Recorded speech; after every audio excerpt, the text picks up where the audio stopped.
Hey, Shalom. Shalom. We the Gms New Orleans Saints here to bring you a live camp. Prior to get started, we're going to give infinite honors and prayers to Yahweh, Bahashem, Yahweh Shai, Bahashem, Rekakwadash. double honors to the apostles and elders of GMS who taught us this truth. Peace and salutations to the hopeful elect, you Akim, you Akwat that believe. And today's topic that we're about to get on is the stiff-neckedness of our people. All right? Our people see everything that's going on around, but they're blind to it. All right? They're blind to it, and they obviously the Lord made them blind to not really understand what's going around. But again, it's still vexing that we out here and our people don't consider what's going on. All right? Let's kick it over to Jeremiah.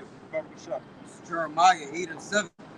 It reads, yeah, the stork in the heaven knoweth her appointed times, and the turtle and the crane and the swallow observe the time of their coming, but my people know not the judgment of the Lord. God, our people do not know the judgment of the Lord.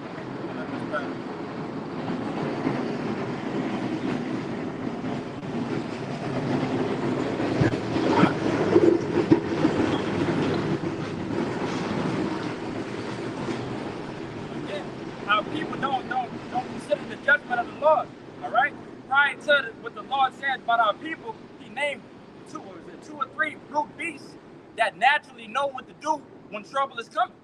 All right. We know that when the winter comes, the birds fly south for warmth because they know up there that's the danger. It's cold. They're going to die up there. So they naturally know these things. And for our people not to know that the time that the Lord is coming back, you know, where mass death and destruction is about to happen, and they don't even consider. That's a big one, bro. Come on. Wait, That's, come on. You get that. All right, it's Matthew 16, verse 3. Yep. The Yahushua speaking. He said, and in the morning it will be foul whether today for the sky is red. Yep. And Lord, O ye hypocrites, ye can't discern the face of the sky, but can ye not discern the signs of the times? Come on, man. Can you not discern the times? All right. You could sit out there. You could walk outside and be like, oh, man, it's about to rain. It's about to rain hard. Oh, I need to. Oh, it's real hot out here, man. Something, I need to stay inside. You can discern all these things, but when you see World War III in the mix going on over across the water, all right, you see prices going sky high, all right, and you see just a bunch of stupid laws coming through. You see the sea hip coming closer and closer, all right? You don't consider these things. And they got the men out here telling you all about this, but what they're going to do, they're going to walk down the street bourbon, all right? They're going to go down there and go play with them rainbow people. Like, come on, man. And like I said, and it's deserving. That destruction is deserving for you niggas, and, you know, but really you niggas for, you know, not even holding on to this, what we trying to give. Say something? Yeah, I guess if I can make a point, our people just caught up in having a good time. Yeah. When certain things or certain events come around, our people just want to go out and have a good time. All right, but we're not invested in having a good time, man. We want this place to ultimately be completely destroyed.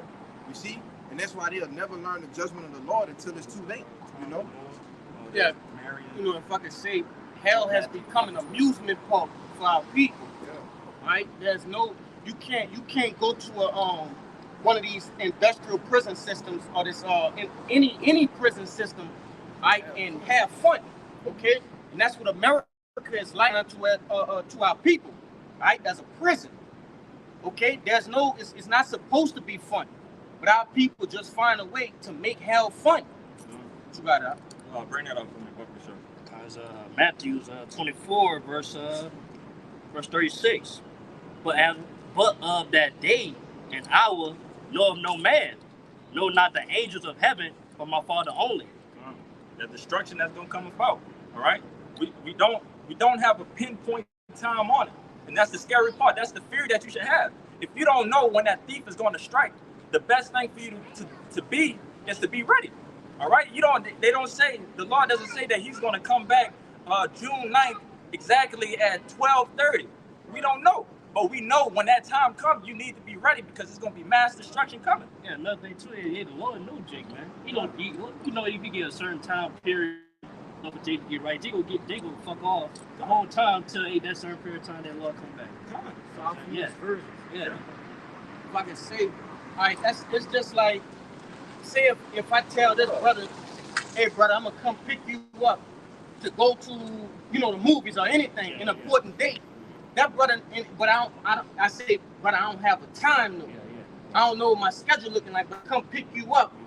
And I'm gonna give you signs of when I'm gonna come pick you up. It's gonna be the evening, okay? You know, so shit like that. That's the same way as we wait. You're not gonna wait until it get evening to put your clothes on.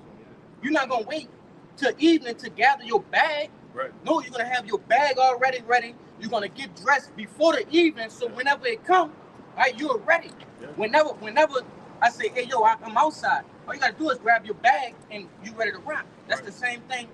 That's how we are in this society. You see, already outside. Yeah, you already, you know, ready. You ready? You outside. You know, Matthew 24. Yeah, continue that, Matthew. Verse 37.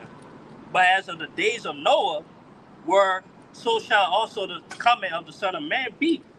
For as in the days that were before the flood, they were eating, drinking, marrying, giving in marriage until the day that Noah entered into the ark. And you can see that right now. This is the most perfect wicked ass month that we in right now. That they just turned into the Pride month with the purple people. I said the purple people, the rainbow people. You know, like all of that going on is about to be nothing but mass wicked partying on an extended level for this next month. All right, and little do you know, like I said, some things are being passed in the law that's about to come down and strike us. That you know they could care less. All right. But again, what they said in that times of Noah, all right, we knew that Noah knew that flood was going to come. So Noah stayed there and constantly put that work in. And we put that work in, he was ready. Him and his family, they was ready by him knowing the times that was coming and him being prepared to handle what was coming. You know? Come on, you can bring it up. This is 2 Peter 3, and I'll start at verse 10.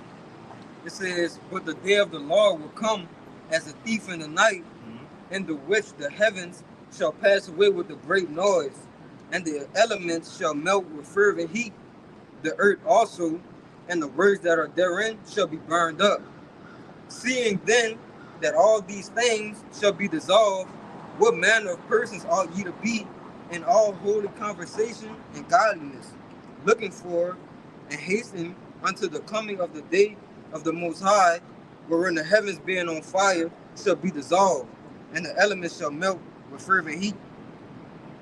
Yeah, so we gotta be ready. Like the brother was going into, we should already have our bags packed, already be prepared for what we gotta do, man. It's not a time to play, and you know what I'm saying? We're going to be ready. You can bring it out, bro. Okay, it's the book of 1 Thessalonians, chapter 5, in verse 1. And it reads, but of the times and the seasons, brethren, ye have no need that I write unto you. For yourselves know perfectly that the day of the Lord so cometh as a thief in the night. And yeah, like he said, brethren, I have no need to write unto you this. All right? Why did he not have the need to really tell us this? Because this is something that we know. We're supposed to know this. You know, as a man of the Lord, you shouldn't have to be like the analogy that this brother just brought out. You shouldn't be waiting to get your bags together. All right? If we know that the Lord is coming in this window right here, why are you not packing? Why are you not ready to go? We got our bags ready. That's why this doesn't really need to pertain unto us. But we still need to remember that, okay, that thief is still coming. It reads, verse 3, it says, for when they shall say peace and safety, then sudden destruction cometh upon them as travail upon a woman with child, and they shall not escape. If I could say, in peace and safety, that's when your guard down, right? That's when you're not watching. That's when you're not paying attention, okay? Because there's no reason to if it's peace, right? And safety. In 2/3 minds, in the rest of the world outside of what?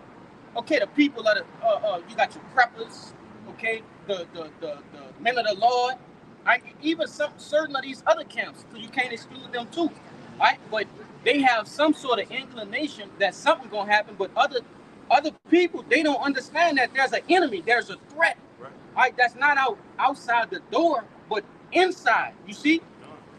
But if I can say real quick, like I said, what it says in Revelations, just backing you up with that peace and safety of America not ever experience no type of war, no type of like major drama, within from other countries, So the mindset is, it ain't never happened before. Why is it gonna happen now?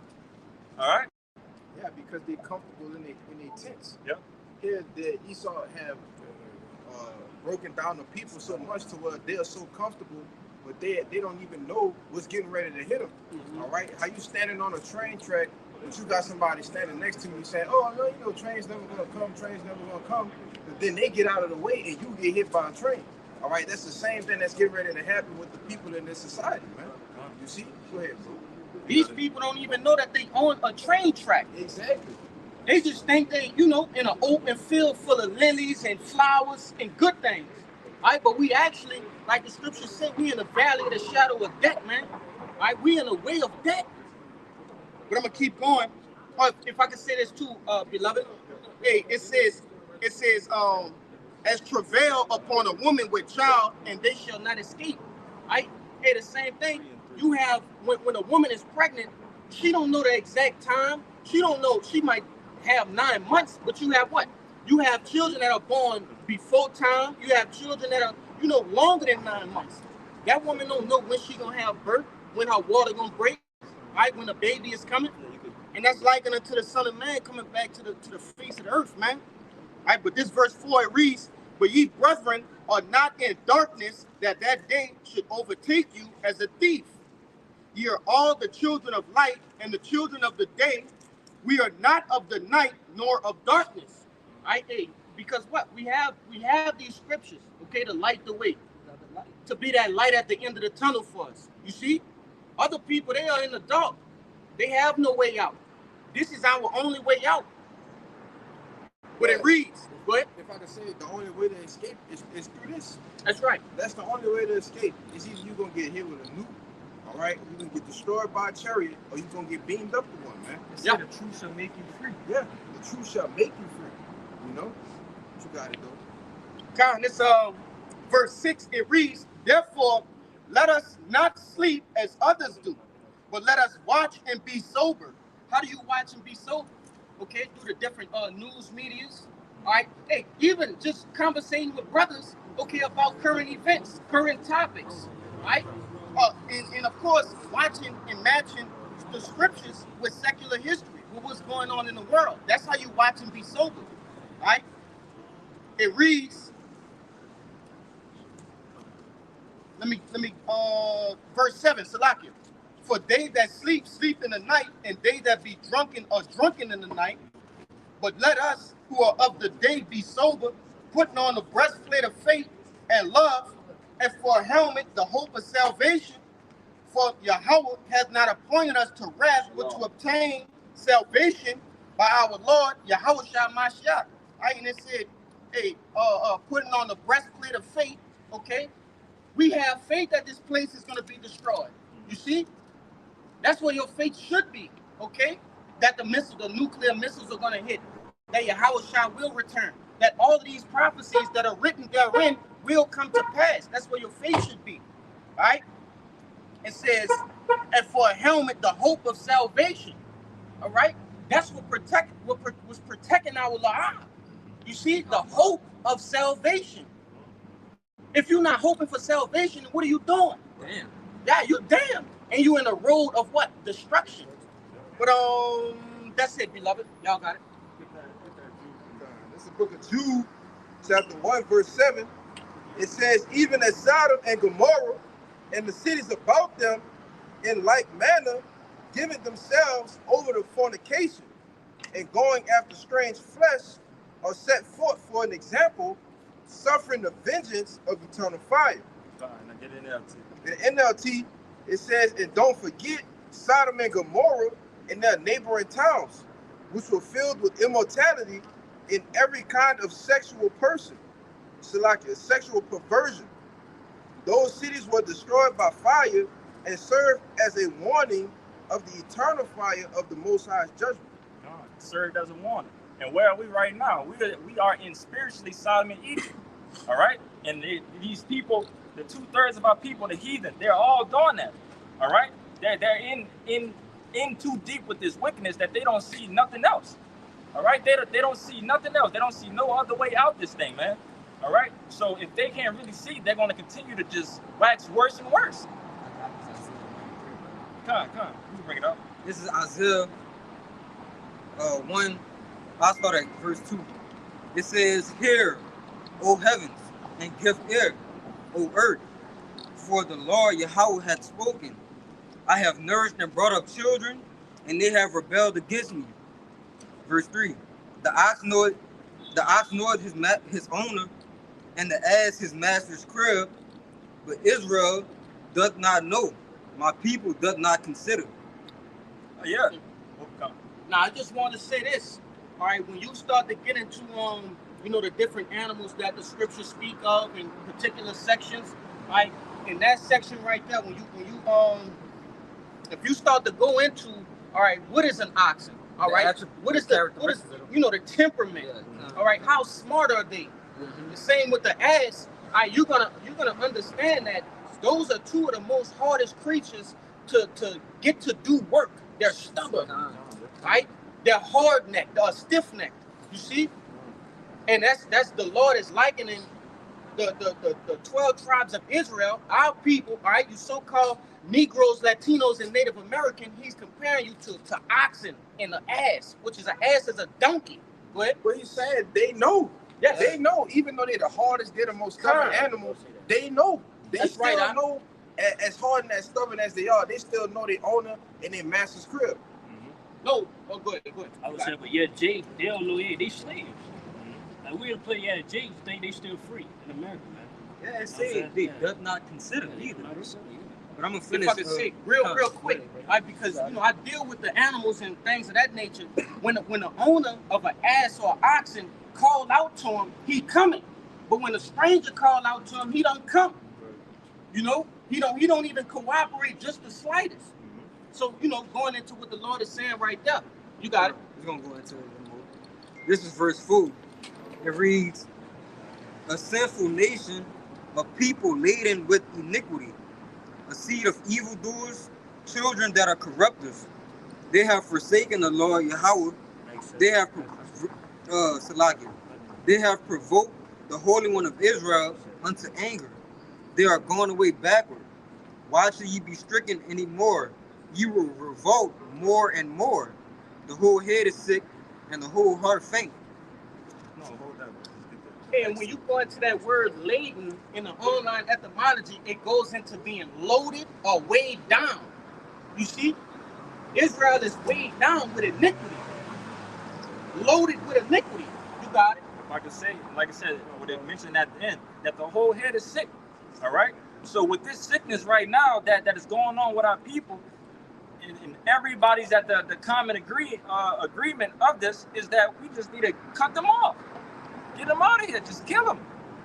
That's what the Lord is 100% set on killing the 2/3 of our people, because they're not going to get it. If they was to stay here, they're not going to get it, and it's going to get worse and worse and worse. So let's just cut them off. Let's stop this madness right now, burn this thing up, and let's start with the 144 and the 1/3.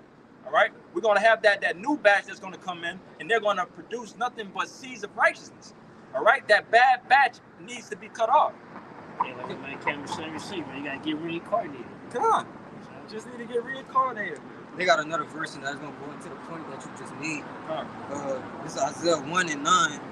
It says, "Except the Lord Yahweh of hosts had left unto us a very small remnant, we should have been as Sodom, and we should have been like unto Gomorrah." Like I said, and what that goes into I forget the exact scripture, but our righteousness being as filthy rags. We really don't deserve it, because all of us has done some horrible, wicked stuff in our lives. All right, but like I said, the Lord, with the grace that He has, and calling the people back, the 144,000 and that 1/3, calling them back, and them hearing the words, just like you was talking about, Kalai, with the ass. Once that owner starts to call his people, they're going to come. All right, but the ones that's not listening, you know, it's meant for you just to go off and die, man. Like plain and simple. Got a precept for you. Let him get this Acts real quick, and then you can get it off. This is Acts 7, verse 51. Ye stiff-necked and uncircumcised in heart and ears, ye do always resist the Holy Ghost, as your fathers did, so do ye. Like your fathers did, y'all do the same thing, man. All right, y'all was wicked in the back in the days, and y'all wicked now, man. Y'all always resisted Yahweh Bashim Yahushua. All right, and I mean, like I said, plain and simple. It's a simple equation. You doing something wicked, you get the judgment, you die. That's it. Like it's nothing more, nothing less. But you got it, bro. Khan, that's the book of 2nd Ezra, chapter 9 and verse 20, and it reads, "So I considered the world, and behold, there was peril because of the devices that will come into it." Nothing bad.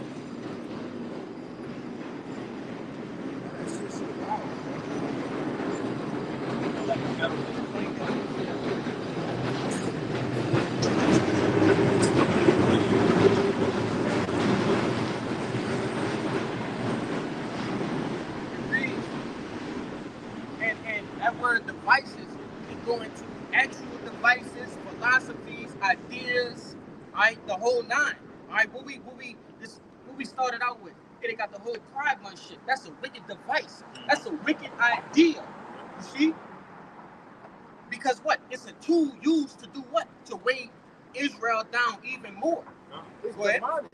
Yes, it's When demonic. you put the two words together, pride and month, it says demon. Yep. From the DE to the MON in month, you know? But that's how Esau do shit. You got it. Yeah, exactly what you said. That's how Esau do that shit. Just because this Pride Month, this is nothing but something that causes more division with our people. All right, so we know it's nothing good that could come about this, but we got that in schools now. We got that all over the internet. It's going to be on Fortnite. It's going to be on everything that for our people to see, you know? No, that's heavy, bro, and it's a beautiful thing, man. We might just see some spectacular shit through the spirit, come after this Pride Month, because what comes first? Pride goeth before destruction, correct? Yep. So Jay, we just watching. We just doing our job, man. We watching. All right, but I got a little bit left.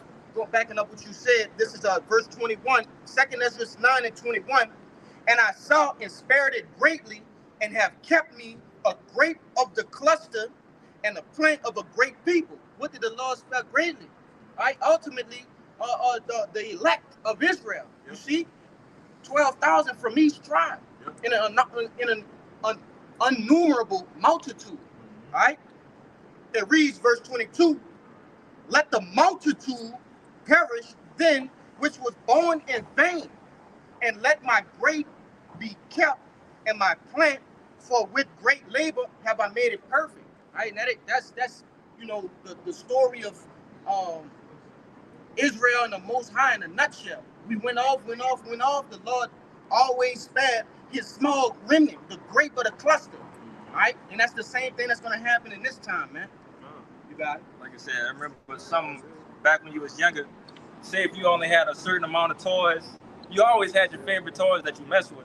All right, and then if it was a time that we just about to go ahead and get out of here, like the example of Katrina. I remember when we got out of that thing, I had my certain toys, and the rest of the toys I couldn't bring all of them. So I'm gonna grab what I want, I'm gonna grab what I like, and these gonna come with me. And then from that point, then we go from there. But again, putting that analogy out there, that's how the Lord sees it. He got those men that he always held dearly to him, and he know that they're going to listen. They're going to do everything out here to the best of their ability. All right, so why not?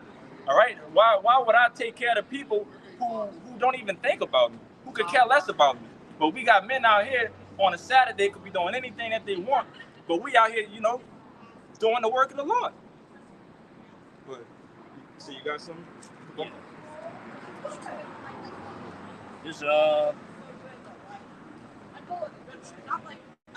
This Baruch 2 verse 30.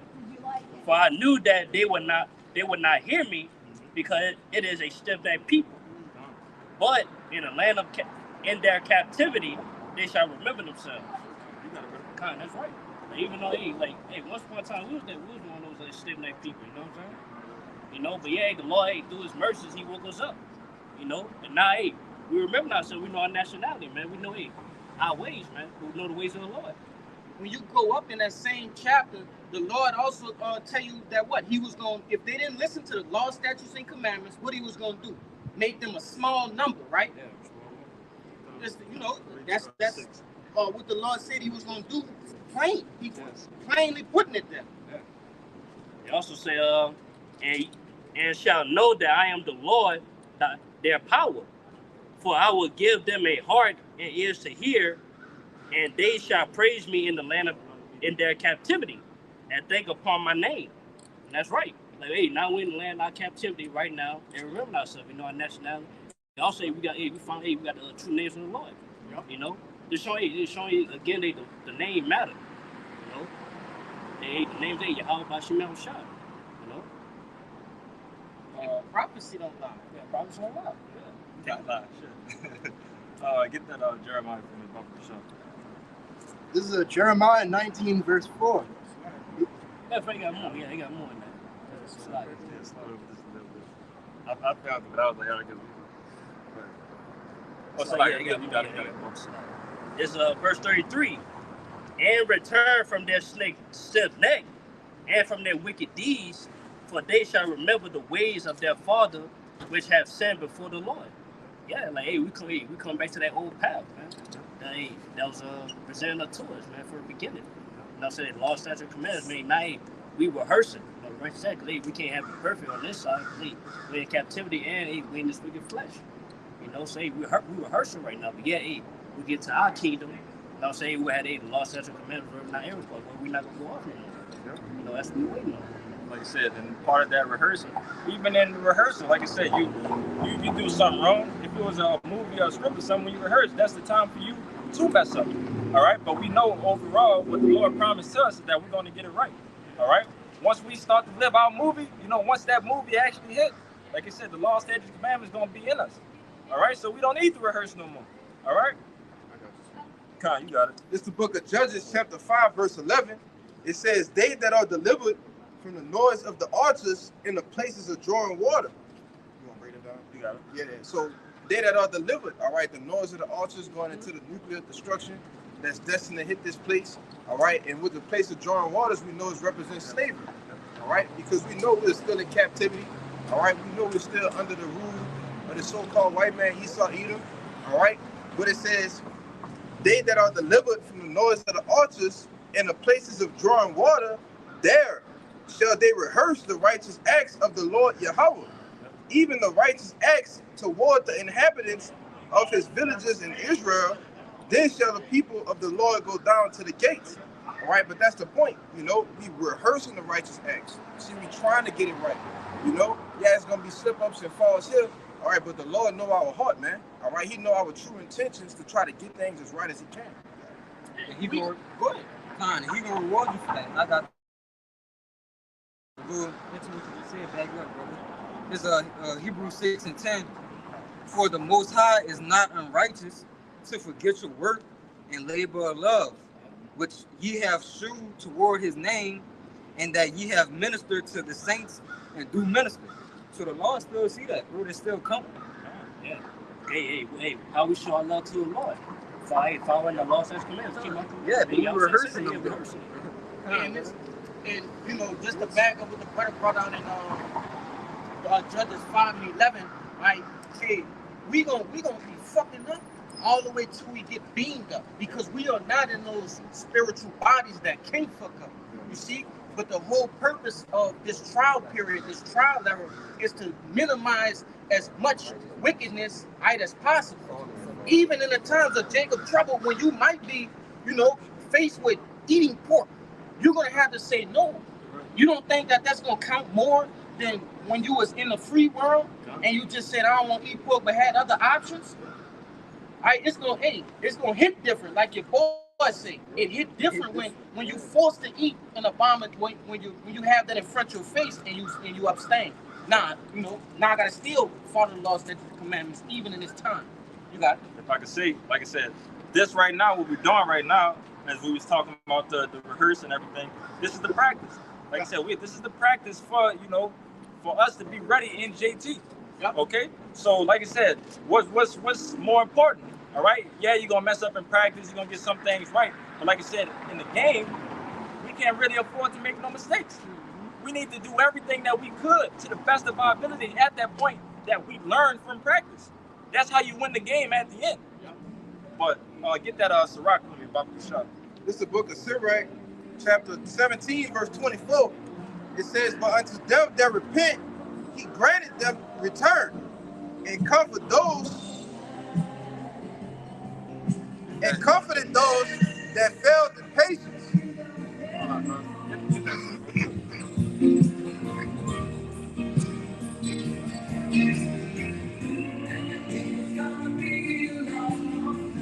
That's what's going on while we're preaching the Holy Scripture. That's what's roaming the earth. While the world collapsing, brother, that's what's going on, bro. Yeah. And they want to play it. They know that. They know that we talking about. Yeah. You know, they see the Bibles. They mocking us subtly. And he turned it up. Yeah, but nevertheless, hey, the Lord gonna have the last laugh, and in turn, we gonna have the last laugh.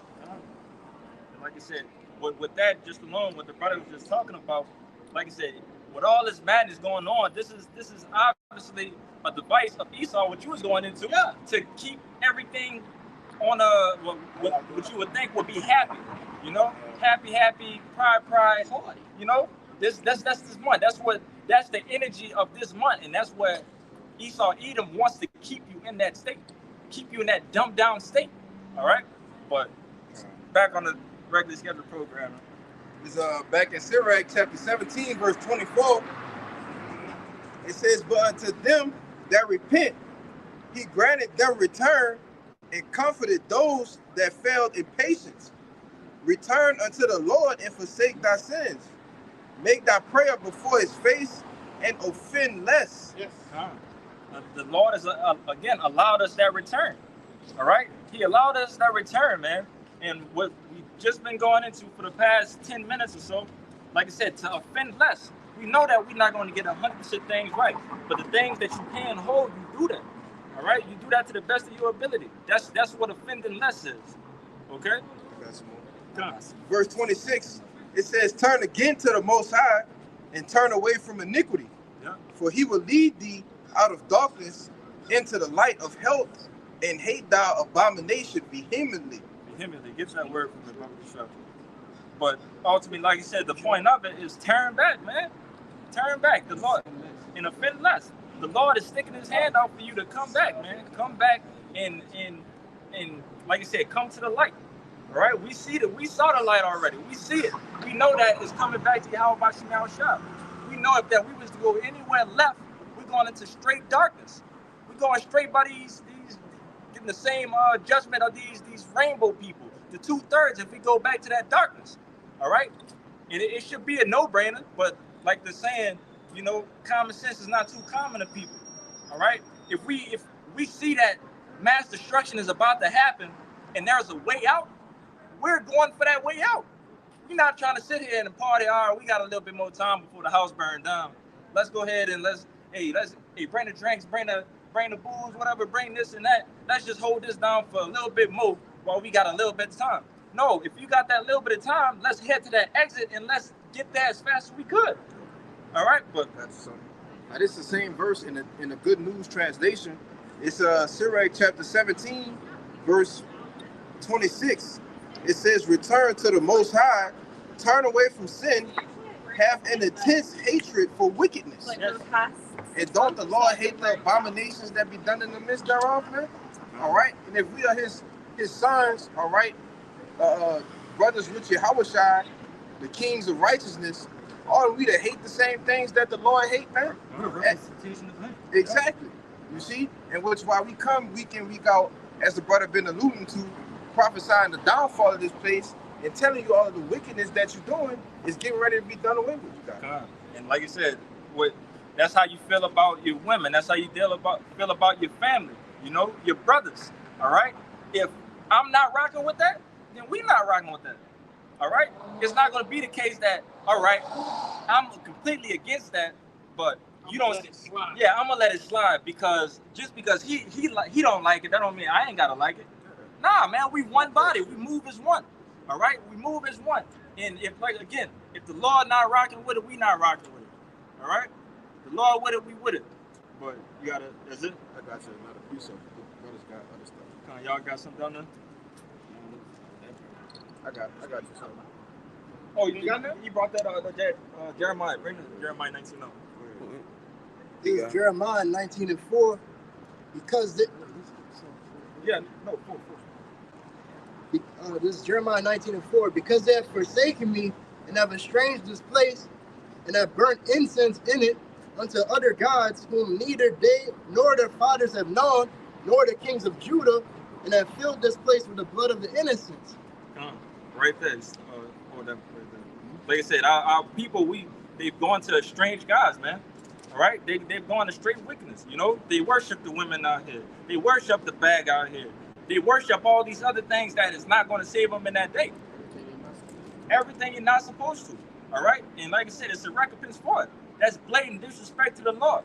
All right, the Lord gave strict, plain commandments. What he said that his commandments are not grievous. It's not grievous at all, man. But like I said, our people don't consider. They're going ahead and living in the Esau system of do as thou wilt, you know, and that's going to lead them straight to destruction. Worship what you want to worship. Like I said, I brought this up a while back, but they had a wicked ass sodomite TV show that came out called Babylon, and the title of it was Babylon, where all things are allowed, and that's pretty much what the fuck going on. Oh, they called it the land of the free. The land of the free. Free to do whatever the fuck you want to do. Come on, man. That's something.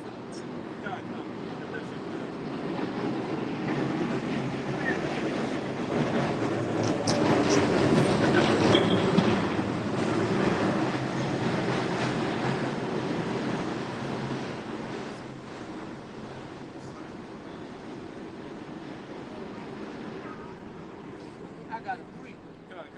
Real quick. Like I said, shit is getting crazy, Bro, that's nutty. It's crazy. It's been more and more. That's ridiculous.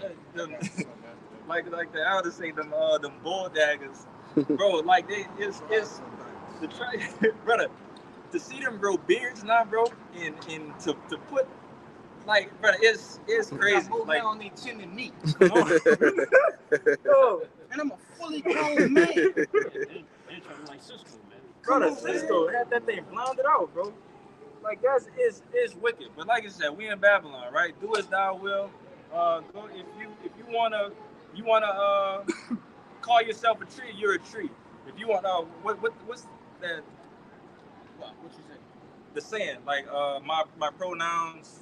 Oh, they go by my pronouns are this, that, and the third. Yeah. I don't know. I don't think it's a saying. Identify. That's what. Oh, okay. Yeah. Okay. I identify as a camera. I identify as a tree. Yeah, like come on, bro. It's a bunch of madness, wickedness, of stupidity. At the end of the day. Brother, they just had a lady get married to a hologram. No, I'm serious. Yes, brother. Literally a hologram, brother. But it's not shocking though. None of that is shocking because, bro, it's just again waxing worse and worse and worse. It's like, what's next? What's next? Like that's how wicked things are out here. We didn't see things go straight down south, and it's continued to go. That's why we need to get out of here, man. We need to get out of here, and Lord willing, it be soon that He come back and burn this bitch up, man. But Now this a precept that was going into that hatred. All right, we hate the things that the Lord hate, and we hate all of the things that are not with the Lord. You see, but this out of the book of Psalms, chapter 139 and 19, and it reads, "Surely thou wilt slay the wicked, O Yahweh, depart from me, therefore ye bloody men, for they speak against thee wickedly, and thine enemies take thy name in vain." And that's the point. Do not I hate them, O Lord, that hate thee? Am I not grieved with those that rise up against thee? Verse 22, I hate them with perfect hatred. I count them mine enemies. And that, go ahead. perfect hatred. Count them as thy enemies. Because like I said, if you don't know, Jake, you do have an enemy. We do have an enemy, all right? And it's a common enemy for really all the nations of the world. We know who runs the world right now. Esau Edom, the so-called white man. All right, we know that. Gotta get that. Go This coming, yeah. he gotta get this. ahead. You gonna get this work? Get it. No, that. That. My bad. I thought you had to go on that. No, but like I said, it's destined to come. Like I said, and the Lord not rocking with it, man. Be quick. Oh yeah. All right. No, I just wanted to say that last part when it say, I count them as mine enemies. Yeah. Like that's talking about 2/3 of our people. Yeah, you see, because the enemies we already know who our enemies are. Right. Esau, Edom, and the other nations. But what David's saying, he count the wicked of our people as his enemies, and that's the same as we feel right now with 2/3 today. God. If you down with the rainbow agenda, you my enemy. Yeah, you picked your side. If you're against the Lord, you my enemy in any way, any form of fashion. You my enemy. God. Go ahead. And like I said, you can't take that lightly. You know, that goes with family members. Yes. You know, you might got family members, your blood family members that might be talking down on this thing. All right, they might be so-called atheists.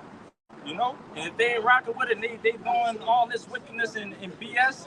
It's like, come on, man, you chose your side. You know, I'm a mess with you at a distance. Yep. You know, you still family, you still my blood, but you know, I don't have to rock with you how we used to do.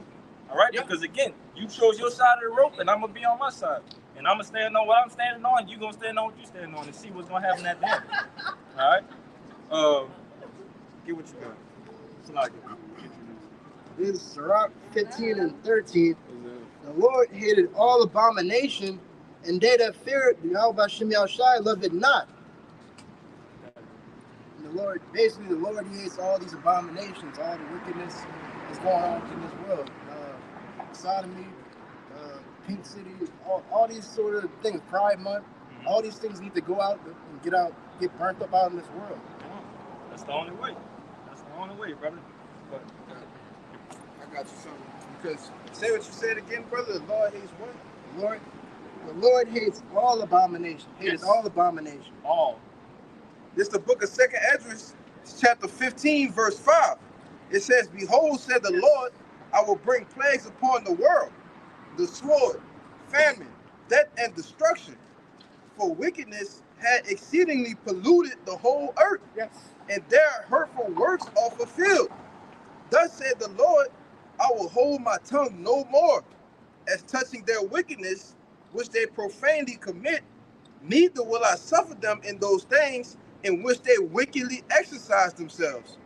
Behold, the innocent and righteous blood crieth unto me, and the souls of the just complain continually. Continually. How long, Lord? How much longer do we have to suffer? All right? It's a righteous complaint. Because we know that the Lord hates this. The Lord watching this thing like, man, I can't wait to get down here. Once our Heavenly Father, Yahweh, give that word to Yahweh Shai to come down and get busy, he's going to jump down faster than we know it. All right? What'd you say? 1 hour. In 1 hour. Like, bro, like he's up there with anger.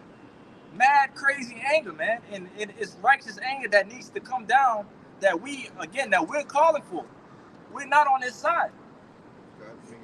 But why say we complain? Because we're in the same spirit as the Lord. God. We hate everything that's contrary to the Lord with a perfect hatred. Perfect hatred, brother. Hey, it said the wickedness had exceedingly polluted the whole earth, man. Exceedingly. So the tap is ran out of room to write on, man. Yeah, it's overflowing. The sins of the wicked have done what? Reached Into into the heavens. man. Yeah. You know? Get that too in Revelation. I got a precept for you, beloved. God. Oh, you got it. You got some more? No, not the Jeremiah. Finish the Jeremiah real quick. Then we will get you. Hit it from the beginning. Cool. This is Jeremiah 19 and 4. Because they have forsaken me and have estranged this place and have burnt incense in it unto other gods, whom neither they nor their fathers have known, nor the kings of Judah, and have filled this place with the blood of the innocents. God, yeah, we hit that point. This is verse 5. They have built also the high places of Baal, to burn their sons with fire for burnt offerings unto Baal, which I commanded not, nor spake it, neither came it into my mind. God. Wickedness of Baal, man. This system, this wicked ass system. All right. our people have bought in. They've bought in to this wickedness that, again, as the brother said, that is covered the entire earth. All right? Now, people have bought into this thing. So if you want to buy into it, again, if you're going to choose that side to rock with that and not come out of it, what do you say? Come out of it, my people. You got that. Oh, you got that? Kind of run that real quick. This is Revelation 18, verse 4. It reads, "And I heard another voice from heaven saying, Come out of her, my people, and ye be not partakers of her sins, and that ye receive not her plagues." God, come out of it. Spiritually detach yourself out of this thing. All right? Because we know that we have to work. We know that we have to go in and pay the bills and, keep ourselves, in a good estate out here, if possible. You got to live in a society. You got to live. We got to do what we got to do to get by. God. It's simple. On the same token, being in Clark Kent mode too. God. You see, because to just make yourself a target. Oh, I'm an Israelite, and now you a target and an Israelite. God. So we gotta like the elders older brothers always say, man, if and it's just a direct situation, but if you get invited to like a party at your job, man, go to that party. You don't have to deal with the festivities or eat the food there or the abominable foods, but stay Clark Kent, man. Right? Detach from this place, of course. Brothers, if you call a brother and say, "Hey, brother, I got invited to this holiday party at work," the brother gonna expect you to go to remain, to keep your cover. Be wise as a servant. Yeah. You get invited to the party, but the only way you get your bonus is if you go to the party. What are you gonna do? That's a no-brainer. It's a no-brainer. But like the brother said, you got to remove yourself first. Spiritually. You gotta be spiritually detached. But you got it. I just want to make that point. Like I said, just still harping on that point a little bit more. All right, detaching out these things spiritually. We're not sitting here trying to make a 10-year plan, a 15-year plan, Right. 20-year plan. All right, I'm not sitting here trying to start the biggest family that I could start. All right, why would I do that? Why would I add any more weight? We already go through enough shit that it is. Why would I put more plate? Why would I put more burden on my plate? All right, why would I put more stress to myself? The things that I got right now, shit, it's hard enough. So why would you look for more life in this place that is at the end when JT hit? Of all things, when JT hit, is more things that you got to take care of. Like it makes way more sense to, like I said, just righteously not give a fuck about these things that can hold you down, that can weigh you down. You said it right. Why put more plate on your burden? Yeah. This is Micah 2:10. It says, "Arise ye and depart, for this is not your rest, because it is polluted. It shall destroy you, even with the sword destruction." You going to? Yeah, man. So these things of the world, bro, we gotta keep our mind focused on what matters. We ain't out here trying to, invest all our lives in businesses. Mm-hmm. We got our business right here, bro. But if I could say too, like I said, don't take that as a saying that not trying to do something good with yourself. Yeah. Okay? Like I said, Jake, if you can make you a good living out here, you can get you a good job that still allows you, key point, still allows you to maintain in this truth, do the work, be brotherly, be around brothers, the Lord is not speaking down on that. All right? Because what can happen when you can make a little bit more money, you can give more to the body. Yeah, you can give more to a brother that's hurting. If a brother hurting, whatever, we know that, okay, I'm straight. All right, I done did this with myself. I done established myself in this market or whatever. I might have a small business that's going on. Nothing wrong with that, Jake. You're not over righteous much. But I made that's why I said not to invest your life though. Yeah. Like we got our business there. That's the main business, the main focus. We got it right here, bro. Come on. Keep the main thing, the main thing. Come on, bro. This is the main thing. Even if it's a big job or whatever, and it take a lot of your time, that don't mean it's the main thing. Right? It's just a way to support yourself, while you're here in this captivity. But as far as your time, your mind being delegated, you need to be delegated to this business first. Yeah, because if I can make a point, bro, this business is the only business that is not going to forsake you, brother. You can lose a job, you can lose a woman, you can lose friends, but as long as you maintain the loyalty of the scriptures, it'll never, backstab you. It's that spiritual currency, right? We constantly out here making our spiritual currency in many ways, storing our treasures up there in heaven. All right? Get that. Store the treasures in heaven. God. It's Matthew chapter 6, verse 19.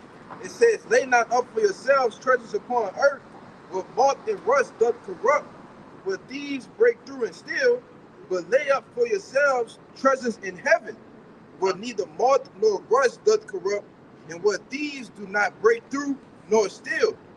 For where your treasure is, there will your heart be also. That's where your heart will be also. All right? So if your heart is here, if your treasure is here in your business, and then that business burned down and something happened with it, and then all of a sudden you're a broken man. You don't know what to do with yourself, and you start to lose yourself. You lose the spirit. Everything just start crashing down. All right? That's the reason why is because you stored your treasure here where thieves will get in, where it may rust, where it will be destroyed. But our treasures that we're putting up there in heaven, our spiritual currency, our spiritual treasures that we're putting up there, we know that it's not going to be touched.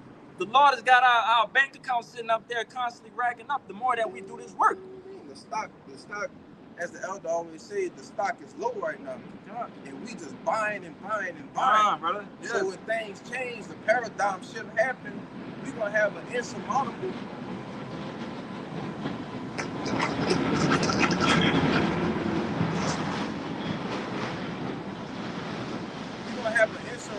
amount of money, all right, which is the richest in the everlasting kingdom, man.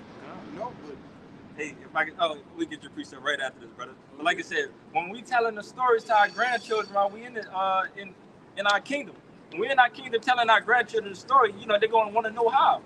How did all this happen? How did all this come about? And what we gonna say? We once we found out about this thing, we went hard. We went 144% in this thing. All right, we went 144% in this thing, and we stored our treasures up here. We invested up here because we believed and had the 100%, 144% faith that everything that Yahweh Bashim Yahushua spoke to us was true. All right, but you can get your precept, brother. Okay, Luke chapter 18 and verse 7 said, and shall not the Almighty avenge his only elect, which cry day and night unto him, though he bear along with them. So those are the ones that's come to seek the kingdom of heaven. Comes to sign and cry, left and right. Ask the Lord, how long?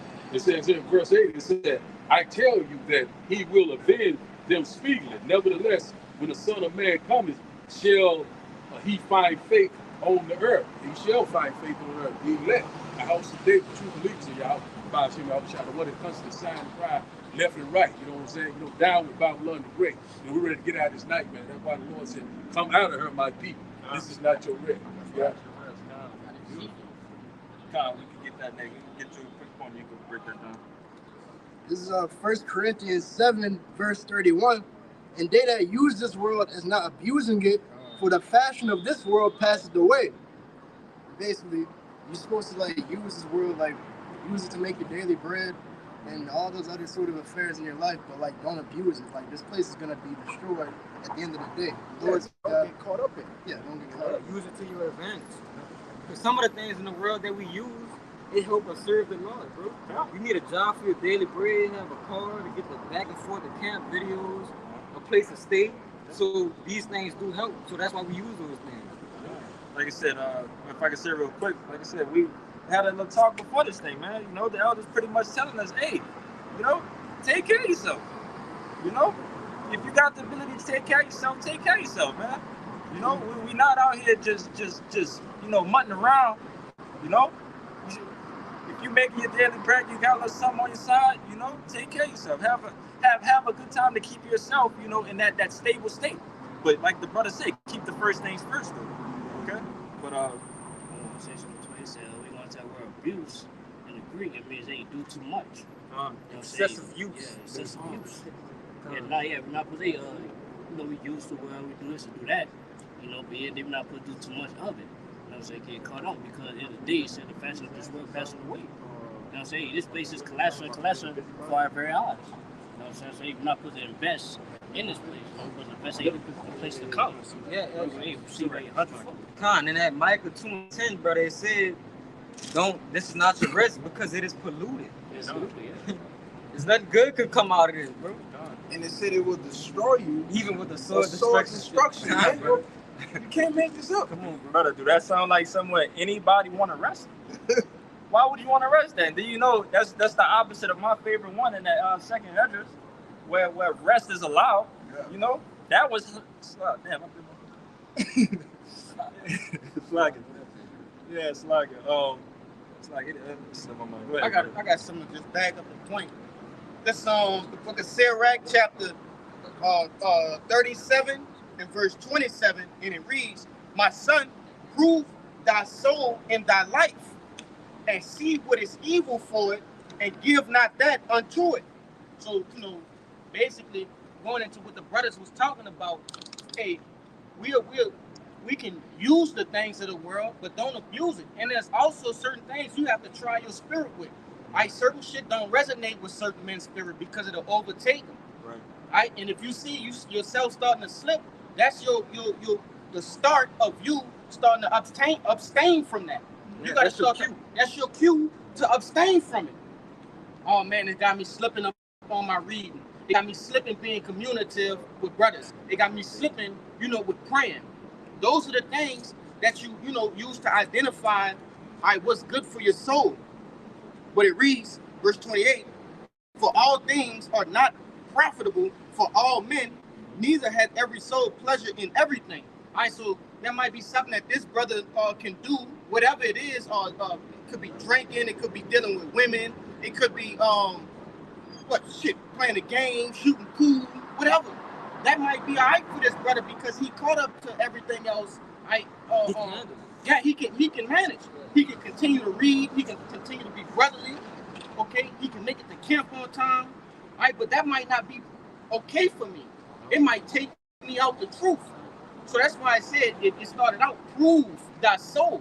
All right, what is good for it and what's not. But it reads in verse 29, it says, "Be not unsatiable in any dainty thing, nor too greedy upon meats." All right, and that's physically and spiritually. All right, that word unsatiable goes into not being full. You see, you don't want to just be eating with the body or with your mind, right? With your eye. Okay. It says, "For excess of meats bringeth sickness, and surfeiting will turn to choler. By surfeiting many have perished, but he that taketh heed prolongeth his life." All right, so watch your intake. Watch what you actually eat and what you spiritually taking in. Okay, because it could destroy you. All right, what you got? Get that. It is 2 Corinthians 13 and 5. "Examine yourselves whether ye be in the faith. Prove your own selves.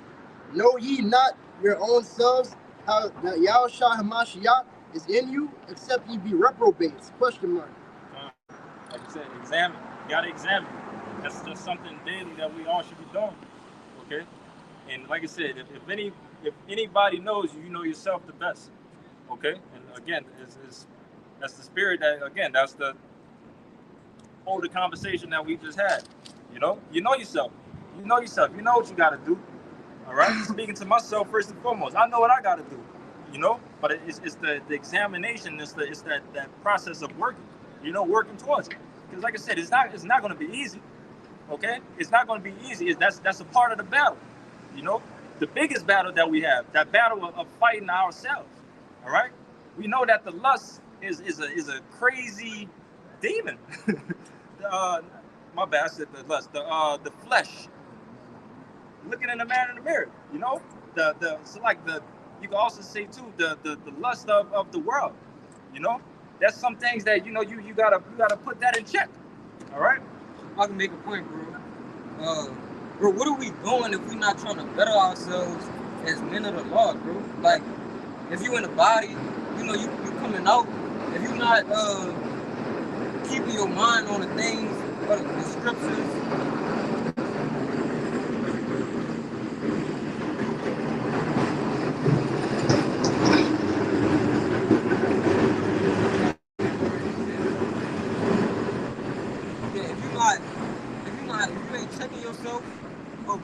read more. I need to study more. Maybe I need to be on time a little bit, like more committed. Like what are we doing here? Like what are we doing? It's many things that we all can work on, you know. And But that's the whole point. Working towards it. And like I said, that's something, you know, you gotta willingly admit that, you know. Ain't none of us out here perfect, man. But again, what we can all say about ourselves is that, hey, damn it, we working towards it.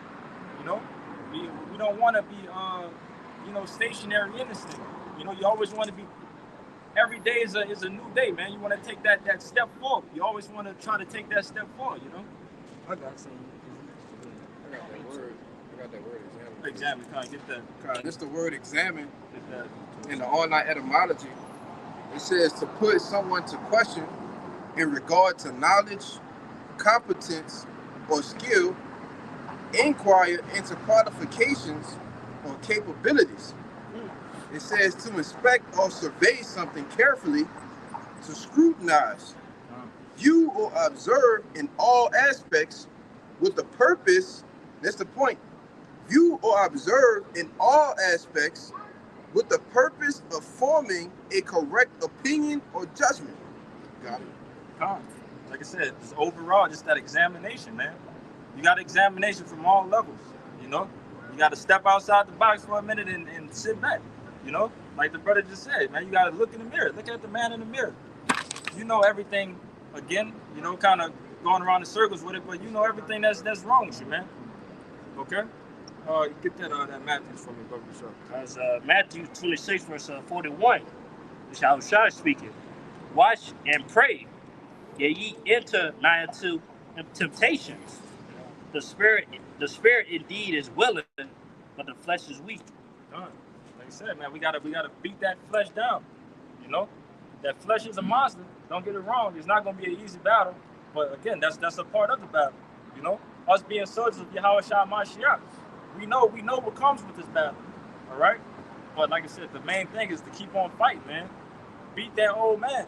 Beat that old man till he not gonna come back. Okay. Well, in the kingdom, he's not gonna come back. But like I said, that's just part of the battle that you just gotta keep on fighting, man.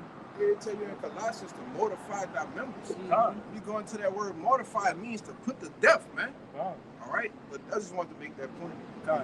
I had a point. I wanted to make because the brother brought out the word examine, and it said put someone to question. You gotta question yourself. What can I do? What are you really doing? Exactly, brother. What can I do to become, you know, more acclimated in the body, or what can I do where can I level up that? What's some of the things that I need to work on? You know what I'm saying? Am I being a prophet of the Lord? You gotta, you know, Jake don't even ask themselves that. Am I doing the best? Am I example to other brothers? Right? If somebody was reading my story, would they say, oh, he's a prophet of the Lord? You know, conduction, you know how you conduct yourself. That's another thing too. And it's trophy. That's right. You got it. I got you. You got it, right? Me too. It's 1 Corinthians chapter 6, verse 12. It says, all things are lawful unto me, but all things are not expedient. All things are lawful for me, but I will not be brought under the power of any. Say that first part again. All things are lawful unto me, but all things are not expedient. It's not expedient. All right, and we can get that word too, just for edification of expedient. But like I said, all things that you can do doesn't mean you have to do it. You know, like I said, if you know you can't handle your liquor, well, if brothers to go out, hey, brother, don't drink.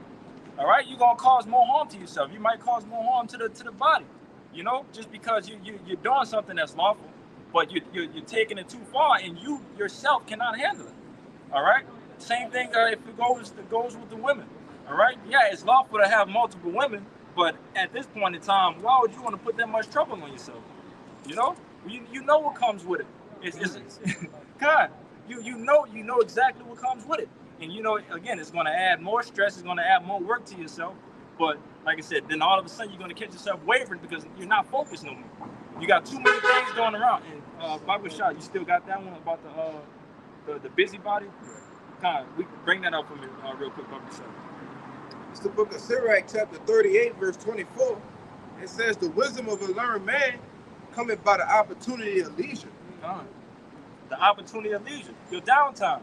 All right, that's your opportunity right there. If you got the time to do something, you know, if you could put in some spiritual currency, if you could put that up in your leisure time, go ahead and do it.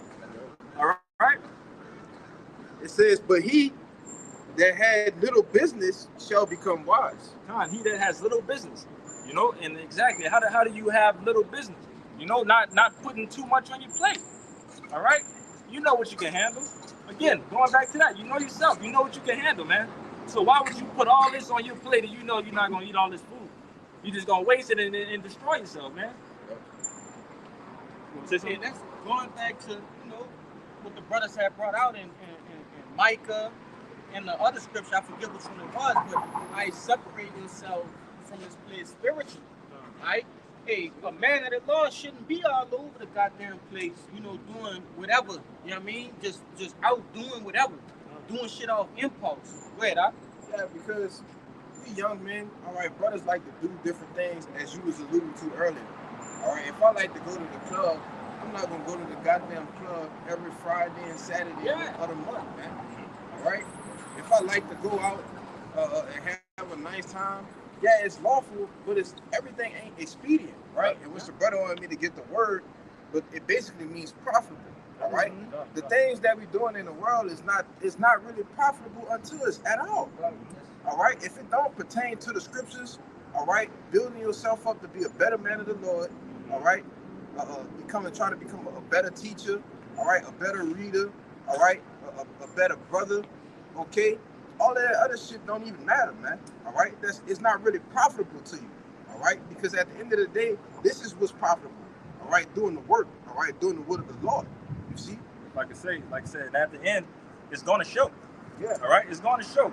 Man, don't sit here and lie to yourself, Jay, talking about, man, if I go out every Friday to this club or whatever, and it keeps me in that good mindset, and you just, you know, dibbling down in the world, which again, you have the opportunity to do that. It is not unlawful to do so, but you know, if you was to constantly put yourself with these 2/3 of the people, you know, it could wear down on you. You know. I got some. I wanted to make a point on what this brother just brought out.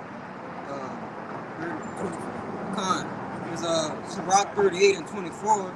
This says the wisdom of a learned man cometh by opportunity of leisure. But brother, you gotta create opportunity of leisure. Jay go on, do what they want to do. You know, whatever business Jake go do. But you also gotta make time for this truth to learn and to grow. Hit that real quick. That's a quick one. This is Proverbs 25 and 28.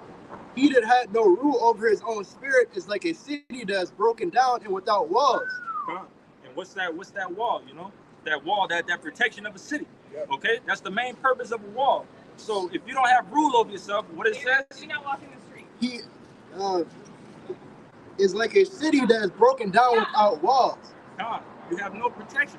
You know, you could be taken down at any time. You know, once you knock down that wall, man, you could flood in. All right? Yeah, you become consumed. That's why you gotta chastise your appetites. Yep. But yeah, I got something.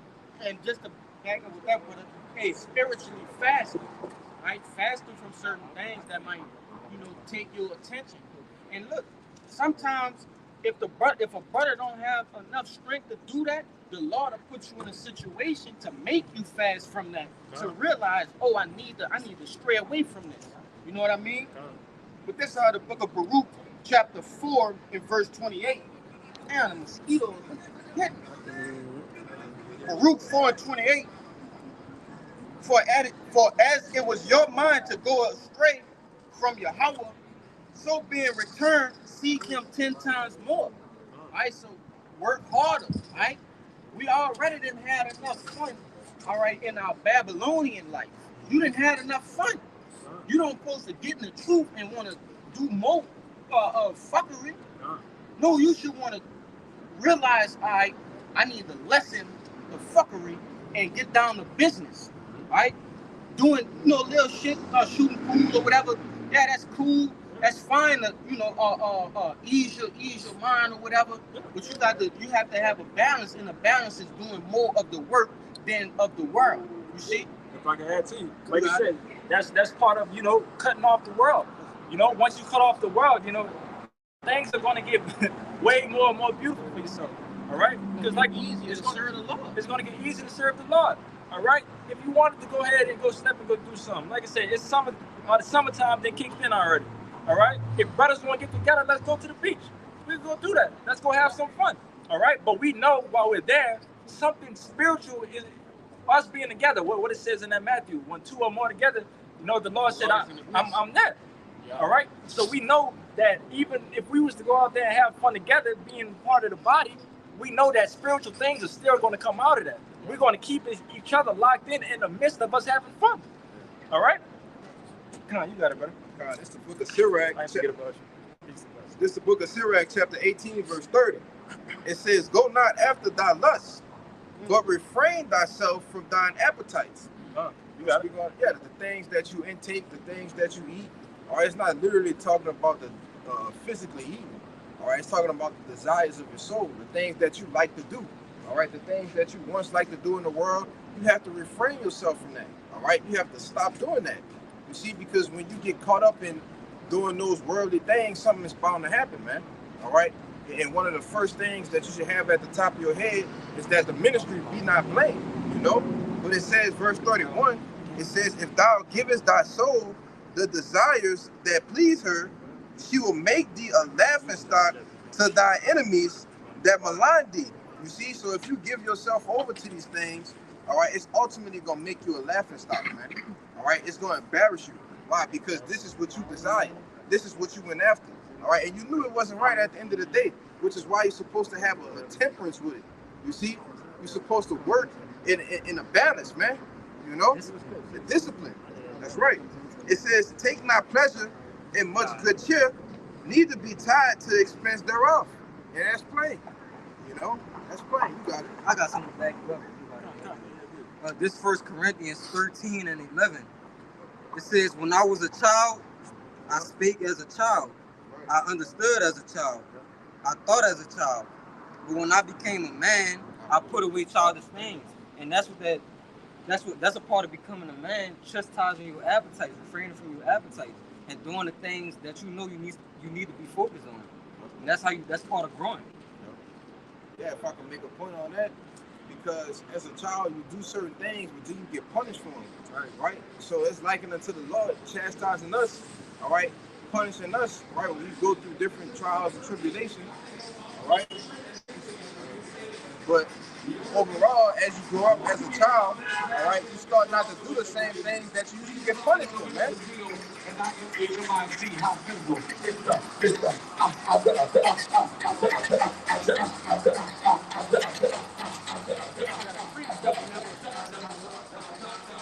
I was saying, you start to do the things that you know not to do.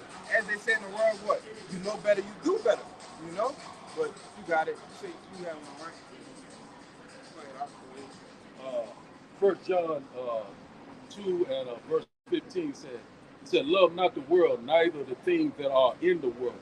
If any man love the world, the love of the Father is not in him." So that's right there. That's plain and simple. One thing about it, hey, you see that. That put off the old man. Put on the new man.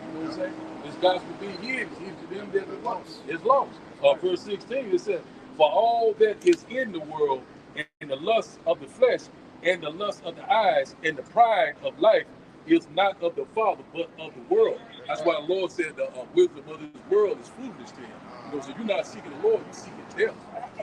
That's plain and simple right there. Yeah. You're totally lost. If I could add to you, because and what they say in James, the world is enmity against the Most High. There you go. So if you desiring the things in this world, then you ultimately gonna become on the side of being the enemy of the Lord, man. So it's a barrier. It's no gray areas, as we always say. It's no gray areas with the Lord. Either you on this side or you on the other side. Either you in the world or you in the truth. You see, that's it. It's plain and simple. You're a believer or unbeliever. I got one more word. Go ahead. It says here, 1 John chapter 2 and verse 17. It said, "And the world passes away and the lust thereof. But he that doeth the will of the Almighty abides forever. So that's plain and simple right there. You know? You got it. You get the you go, Kalani. As Ephesians 4 verse 22, that ye put off concerning the former conversations, the old man, which is corrupt according to deceitful lusts.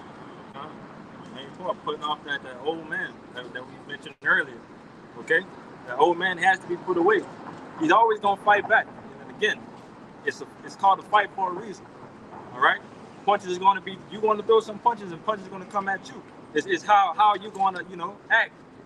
Once you get punched in the mouth a couple times, are you gonna fold after that punch? Or are you gonna fight back and win the fight? Who gonna come out victorious? You or the old man? Or the old man? God. Hey, because it tell you in Romans that the flesh lusted against the spirit. God. Yeah, because the flesh is constantly enticing. And we ain't gonna sit up here and bullshit, all right? Yeah. We get enticed with shit. Yeah. All right? Every day, Man. All right?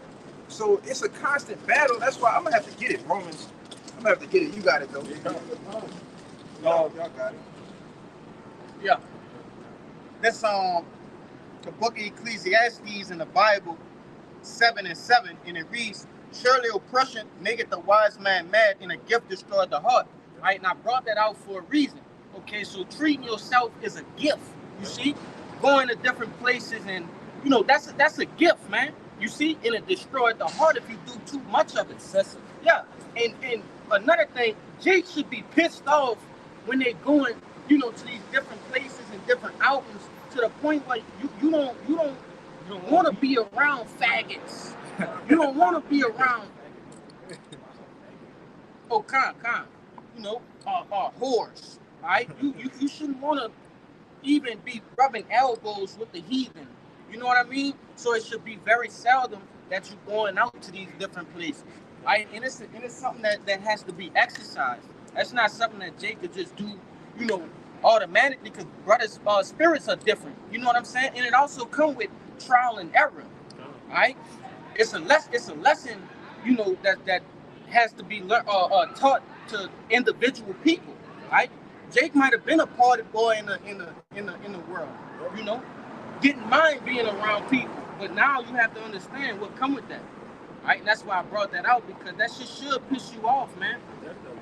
And like I said, man, it gets to the point that you don't want to be out there, unless you got brothers with you. Yeah. It be feeling like at the point that, again, we all young men, we used to really step out back in the day, but at this point in time, it's like, man, if we ain't got no brothers with us, like, what's the point of going? Jake barely want to do shit with their family. That's like a burden. Like to go and do shit with your girl and shit, because you already know what type of time it is. You got to deal with these people, but at the same token, that's something that have to be done too. You have to be a due benevolence to this family as well. But you got it. Show the utmost respect, Like I said, take care of your woman how you supposed to, But if who the fuck gonna be around that across the street? Just look. Yeah, right. Yeah, that's wicked. Nigga got a dog man. I'm serious. Leave him be. Leave him be. It's madness, especially right now. If you stepping out anytime this month, yeah, you gotta try to watch that man, mark that man. Good. You gotta mark him. Any man tell you like, hey man, let's go hit Canal Street Bourbon at 10 o'clock tonight. Hey, you on some time right now. Anytime during this month, if you're a manly man, you just need to just go without, bro. Just stay home, deal with the brothers at a undisclosed location, like at your crib. Yes. Cause it's extremely wicked. Extremely. Y'all got it. Like I said, it ain't the end of Bourbon no more. It's the whole city. Yeah. The whole city is on lockdown with the rainbows, man. So if you out here, man, move with the spirit. And I guarantee the spirit don't tell you to move out here with these people. That's why you gotta stay occupied in the scriptures. Because the more that you're gone, the more susceptible you become to being overtaken by Satan, when them deceitful lusts.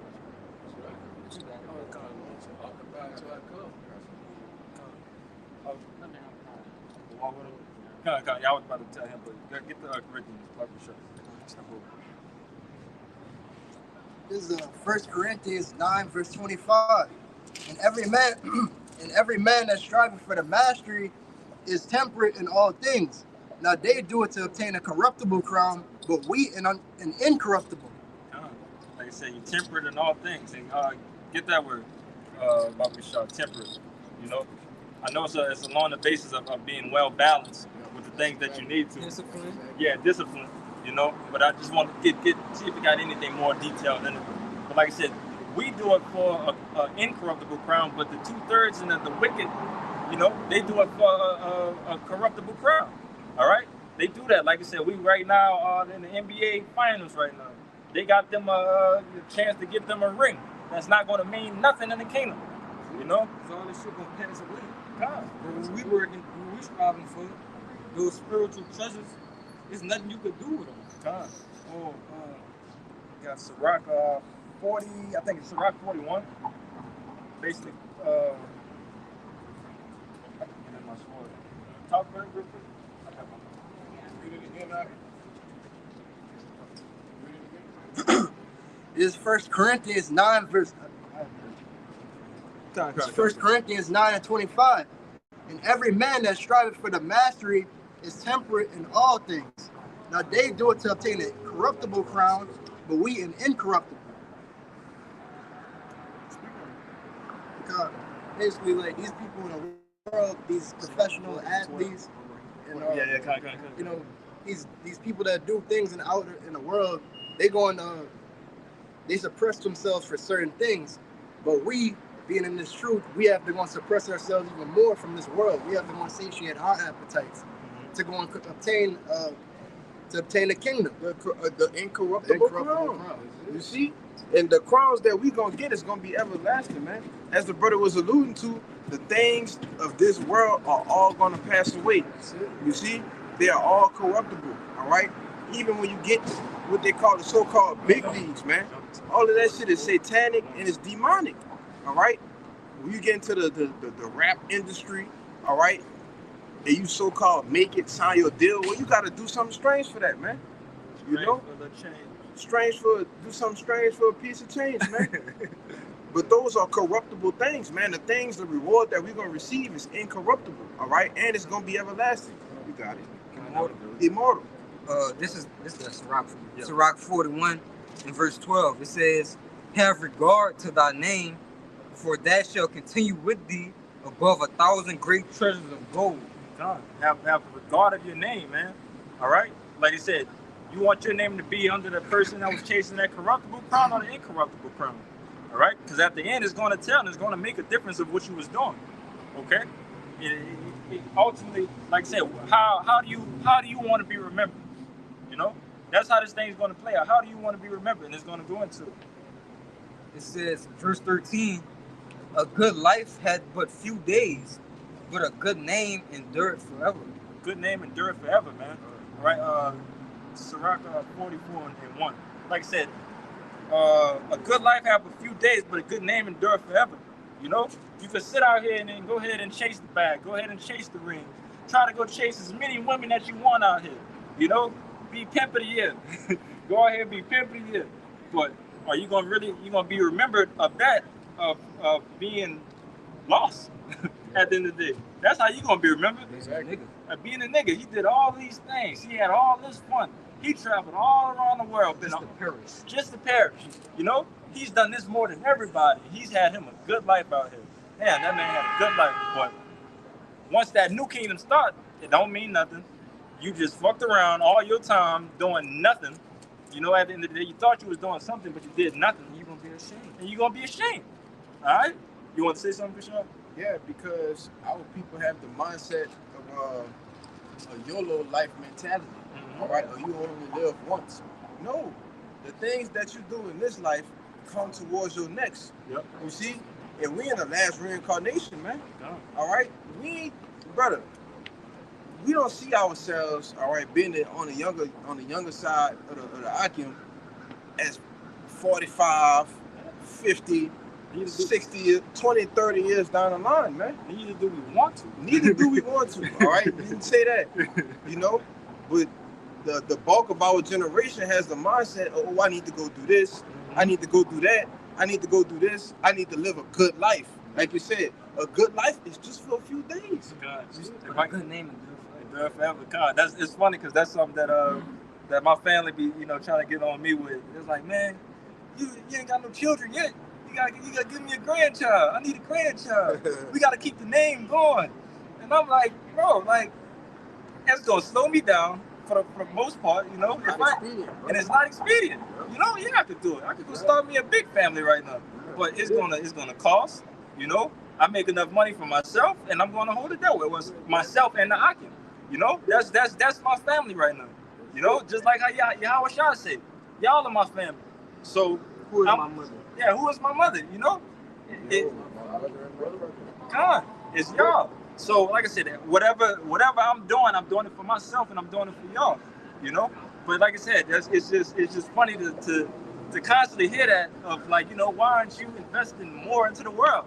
It's because again, I'm investing into the kingdom. All right. Why would I invest into a burnt? If I see this building is on fire, and I can see the fire getting lower and lower, and somebody asks me, say, "Hey, why you don't go climb that ladder up there?" What the hell you think I'm gonna say? That's a bad investment. That's a bad investment, man. It's a bad investment. And what we seeing with this society, all right?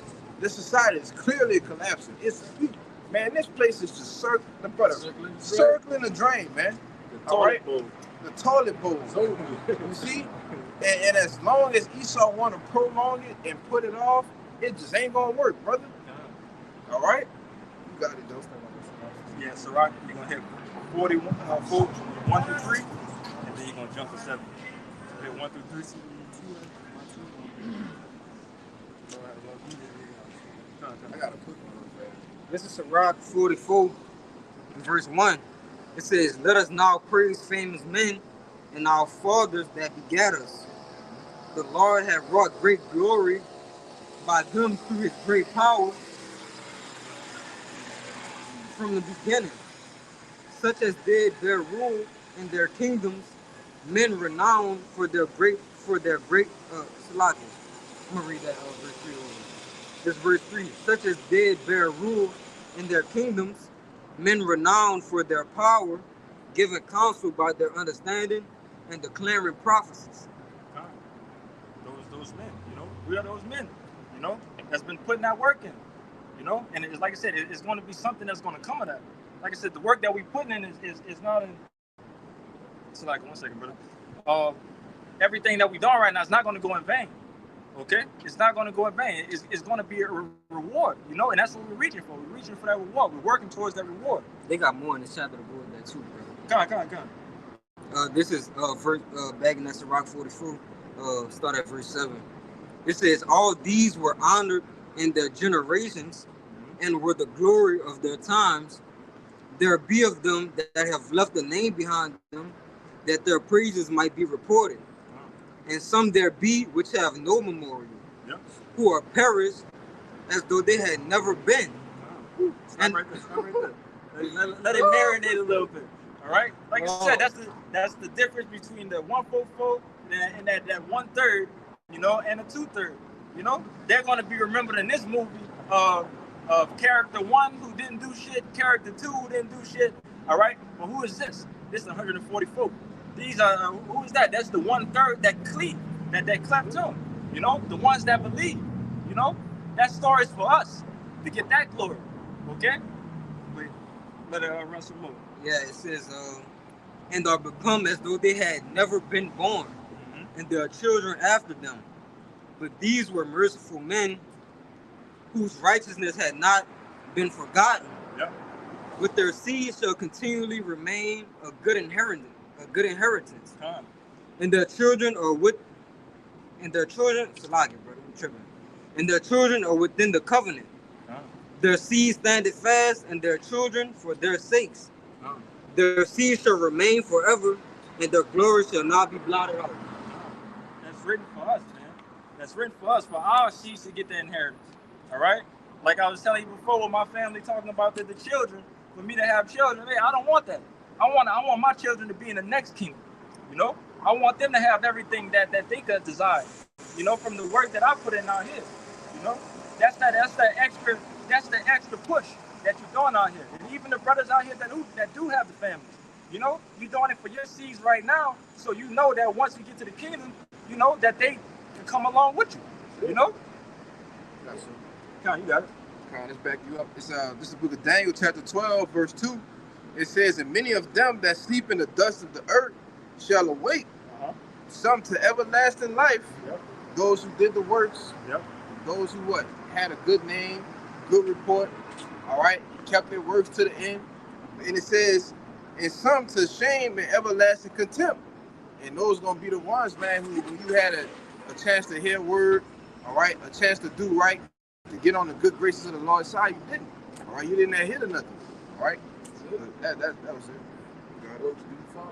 Yep. Get that, Matthew. This is the book of Matthew, chapter 19, verse 29. This is red letter Yahushai.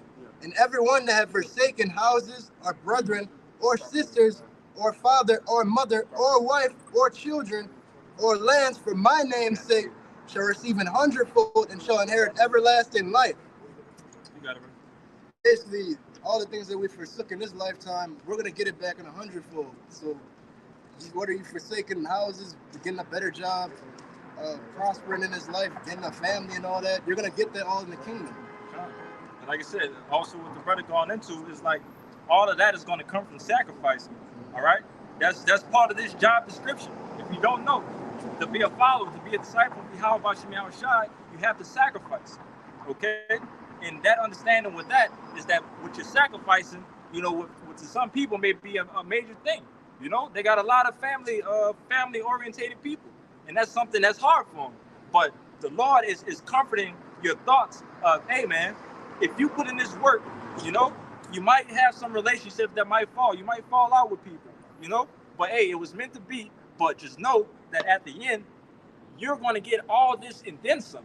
Everything that you can't fathom. You're going to get the biggest family that you ever had in your life. You're going to have the biggest kingdom that you ever had in your, not kingdom, you know, inheritance, everything, you know, that you ever had in your life.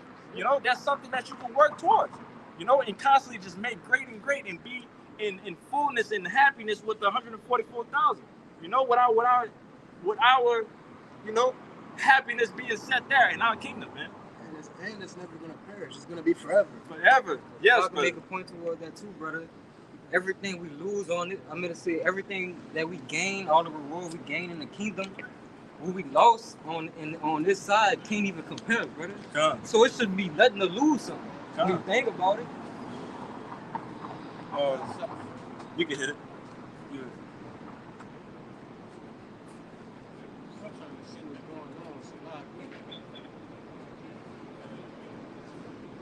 Yeah, this it's the book of Romans, chapter 8 and verse 18, and it reads, "For I reckon that the sufferings of this present time are not worthy to be compared with the glory which shall be revealed in us." Right? And you know what you just said had, you know, sparked that thought to grab that precept, because hey, you're suffering when you losing on this side. Loved ones, certain minor possessions, because they don't even, those things, your house, your car, not even your kids belong to you. All right? They belong to Esau, Edom. All right? So, you know, these different things that we're suffering on this side are not even worthy to be compared. They're just for the speck, you see, to the kingdom. All right? Which, this is only for a short moment. This hell is for a minuscule moment. All right? The kingdom is forever. And ever, as it says in the scriptures. But you got it, Kushab. You want to say something? Yeah, because at the end of the day, Apostle Paul, he went into a beautiful lesson maybe a week or two ago on why we were brought in this ministry to suffer. Yeah. You know, that's just what comes with it. You know, and if you're not ready to suffer for Yahweh Bashim Yahushai, then hey man, it's not the thing for you. All right, you got to prepare yourself to lose things, man. Lose families, houses, cars, jobs. These things, you got to prepare yourself, man. You see? And that's why this was said it's a beautiful video, because brothers go through that, you know? And brothers come out on the other side, what? Much better. as they what? Put their trust in the Lord, man. You got it, though. Accept. Just to back up exactly what you said, it's the book of Sirach, chapter 2 and verse 1. That's right. My son, if thou come to serve the Lord, so if you planning on crossing over or planning on believing in this truth and this ministry and believing in Yahweh Bashim Yahushua, says what? It says, prepare thy soul for temptation. Set thy heart aright and constantly endure and make not haste in the time of trouble. All right, so you want to say something? Go ahead, break it down. No, make your point, but you could get verse 5 after that, brother. Yeah.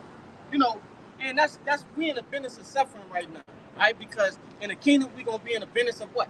Reaping the benefits of our suffering. You see?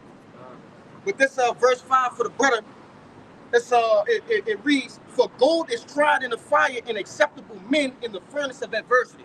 Oh yeah, that's a part of that enduring. Enduring was hard.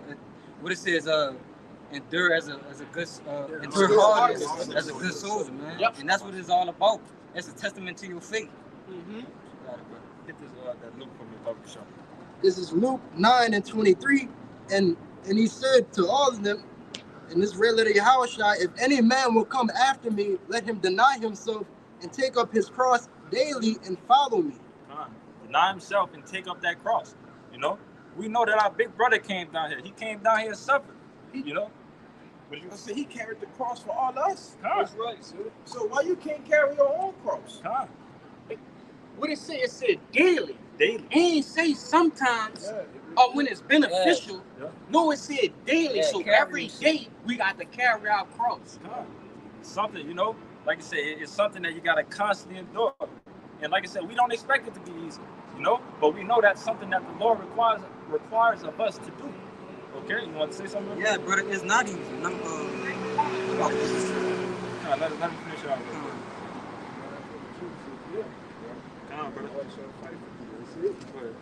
This is verse 24. For whosoever will save his life shall lose it. But whosoever will lose his life for my sake, the same shall save it. You should save it. You know, once you put in that work, once you're 144% grounded in this thing of Yahweh Bashim Yahushua, you know, and you're doing His work, you know, that's how you save your life. All right. But if you want to put off day to day, you don't want to put that work in. You know, you don't want to be a brother. You know, you're gonna lose your life. All right. That's plain and simple. But you got the precept? Yeah, this is to back you up because you made a point that it ain't easy to bear your cross all the time, brother.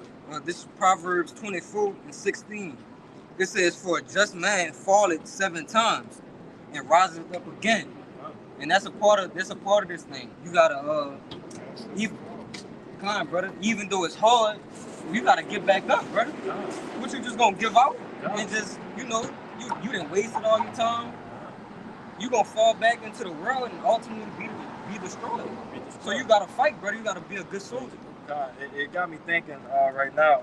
Like I said, when Yahweh Shah was on that cross, man, like I said, for a minute, he was like, man, is it another way? Yeah. He ain't gonna go through that Is shit. it another way? But like you said, once he understood of like, all right, the Lord not responding to me, all right, I gotta do this. Yeah, he literally bared his cross. Huh. He was a living example. He prepared himself to what? To endure what was before him. I got a quick one for you.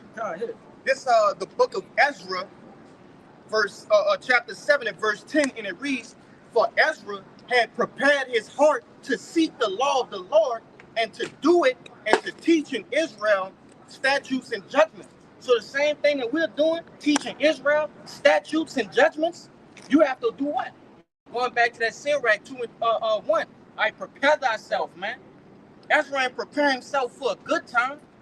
No, he prepared himself to go through whatever it takes to please the Lord. He just prepared himself. And just like every other, prophet and righteous man of the scriptures, they had to prepare themselves. So how much more us in these wicked ass times? You got it? Like I said, it's nothing but examples, man. Yep. Like I said, that's why the things written before this time is why I learned. All right. So those things before time, we get clear examples of, how to bear your cross. Seeing our brothers, the men of old suffering. All right, and them coming out of it by doing one simple thing: having faith, and putting the work that the Lord required you to do. So if we know that that's the recipe for us to get out of this thing, you know, whether, like I said, some of us may taste death. You know, it may be something that's going to happen to us. You know, we don't know what's going to happen at the end, but we know that if we put that work in have that faith in Yahweh Bashim Yahushai, that the Lord is not going to forsake us. All right, so that's what you said. Finish your point. I got you. Kind. So like I said, that should be a no-brainer to be in this thing, and like I said, take it day by day. You know. Go ahead. So backing up exactly what you just said, the Sirach chapter 2, verse 10. Look at the generations of old and see. So look at the generations of old. All right, start from Noah, Moses, all right, on down, and see that it says that ever any trust in the Lord and was confounded, or did any abide his fear and was forsaken? Or whom did he ever despise that called upon him? And the answer to that is nobody. It's a rhetorical question. It answers itself. It answers itself. You know? And it's plain and simple to us, man. But like I said, 2/3 of our people, they have a hard time grasping this thing, man.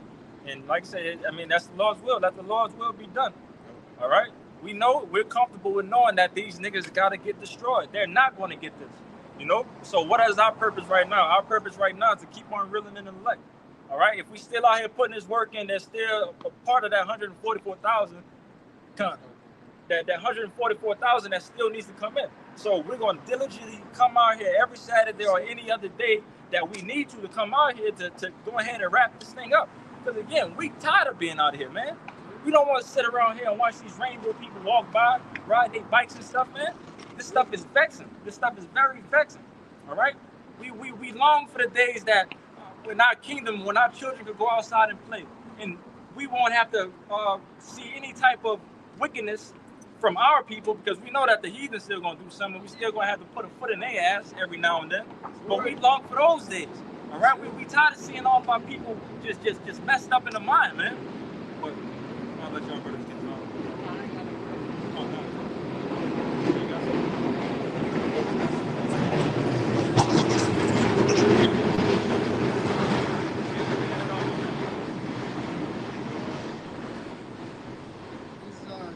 Timothy 2, verse 3.